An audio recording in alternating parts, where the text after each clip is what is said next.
it's hard to sell the basics because the basics aren't sexy. Hey everybody, it's Jason Blaha here, and I thought I would chat with you guys and gals a little bit about this today, but a quick reminder, if you guys will please click like down below, be greatly appreciated. If you are not subscribed or following, please do so, and if you will be kind enough to drop me a comment down below, be greatly appreciated. All right, let's get over into this. You know, a lot of this started when it came to marketing, and we've seen it just explode, absolutely explode on the internet with the rise of the fitness influencer, all the fad diets, different things with training. You know, and here's what I'm going to say with this. People have almost rejected the most basic things that we know that work in the pursuit of the new shiny, right? And the reality is, by normal people's standard, let's not get into competitive bodybuilding with the huge amount of drugs. Even look at the bronze era bodybuilders, okay? Or to some extent the golden era, silver era. By normal standards, the average guy out there would be thrilled, absolutely, amazingly thrilled to look like those guys. Okay, we need to be clear on that. Some of them were natural, and then even the later years, way less drugs. It's literally the only thing that has changed in bodybuilding has been the types, the combinations, and the quantities of substances they use. That's it. That's it. That's the only thing that's changed. But you know, we look at the training, then we look at diets. You know, but everyone's trying to sell a new machine. They're trying to sell a new type of program, and I get it. I mean, I push conjugate stuff for powerlifters and athletes, and I do all that with the bands and the chains when it comes to that. But realistically, do we need any of that to get jacked? Okay, do we need all this speed strength and compensatory acceleration with bands and all the other stuff that we do for that just to build a really jacked physique or an impressive body for men or women? Do we need any of that? Is that necessary? No. May not even be that helpful in the grand scheme of things. We could argue about neural drive, but realistically, it's come over. We don't need all the different types of machines that they've sold, and I'm not saying some machines can't be useful. I think a couple of machines are useful. I have a problem with it. But here's the thing. A lot of the things that people are selling is to sell equipment, and a lot of this came from guys like, what's his name, the guy who kind of Arthur Jones with all his machines. He was a salesman, guys. A lot of that stuff that he pushed and then Menzer later pushed doesn't actually work. Some small parts of it do. But realistically, he was an equipment salesman. And if everyone's using barbells and dumbbells, that's not good. He needs to sell these machines. He needs to sell ideas and philosophy to go with it. But realistically, did any of those guys struggle to get great physiques doing weighted pull-ups and chin-ups and dips and bench presses and overhead press and squats and deadlifts and Romanian deadlifts or split squats and even doing calf raises? Like you guys saw me do. Look at my calves. Come on. That's how I do calf raises. I just do them in the squat rack. It's not a big deal, guys. Real good calves doing it. Do we need any of that stuff? I mean, really, and I'm not saying not to use isolation, but say you got dumbbells, same thing, right? You guys telling me you can't fully develop your shoulders with some dumbbells? Side raises, front raises, rear delt raises. You can work all three ends of the shoulders even if you want spectacular delts, beautiful, perfect delts. You have no problem with just dumbbells. There's nothing stopping you from doing it, and they work just fine. Everyone, well, we might get this angle a little better with this. But again, this is people trying to sell you a certain science that's not even always evidence-based. Keep that in mind.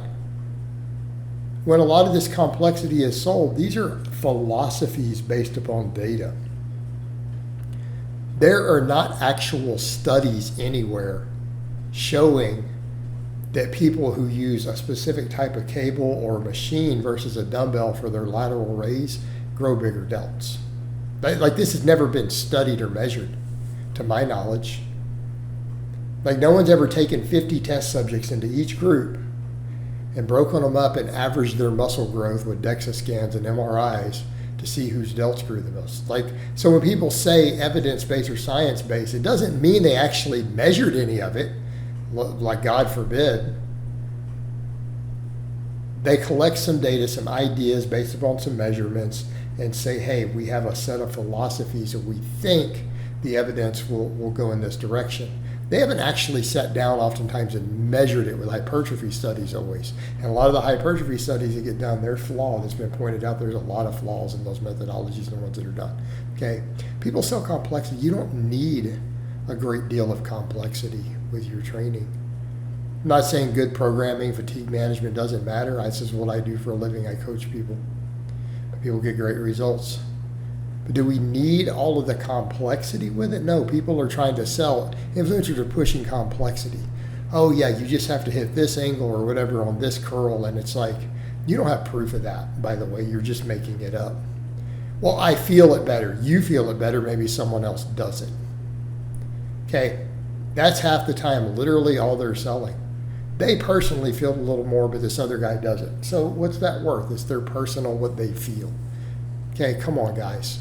No one has struggled to build muscle doing all this stuff correctly. Same thing in nutrition. Everyone comes with these newest fad diets. Really, has anyone ever struggled to gain muscle just eating clean and eating lots of protein with whole foods? Okay?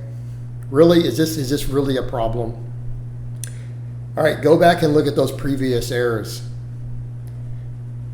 Did any bodybuilder ever struggle to build large amounts of lean muscle, eating chicken and rice and vegetables? Oh, did plenty of bodybuilders just get shredded to the bone, eating chicken, brown rice, vegetables, chicken, brown rice, bronchitis, and doing lots of list cardio? No. Well, no, we have this theory that if we do all this HIIT cardio, do this, and then we carb cycle. Really, you think any of that's necessary? You sure that's even optimal? Come on. Do you really think you don't think all that high intensity cardio interferes with your lifting? And then if your lifting is compromised, it's hard to keep muscle? You just do less cardio. Well, we're just trying to save time. Are you? But this works. It's time effective. It's proven. People keep their muscle. Again, really, you want to add carbs, you want to add complex, you want this carnivore diet. There's no need for it. People say, well, I tried it and it worked. Yeah, but the other worked already. There's no magic to carb cycling. Carnivore is crazy. And so again, people are going to get upset that I call these little things out. Look, if you want to do something and you enjoy it and you get a response, I'm not telling you not to do it. But what I'm telling you is people are selling nonsense. They're selling complexity that doesn't need to exist. And then they want to sell equipment. They want to sell supplements. Then they want to sell, let's sell occlusion bands for blood flow restriction training. We need to sell you 17 supplements to do this. It's all marketing, guys. It's not about your results. And the problem is it's hard to sell the basics. So they don't, even though the basics have worked for generations. They're not sexy and they're not flashy and they're not new.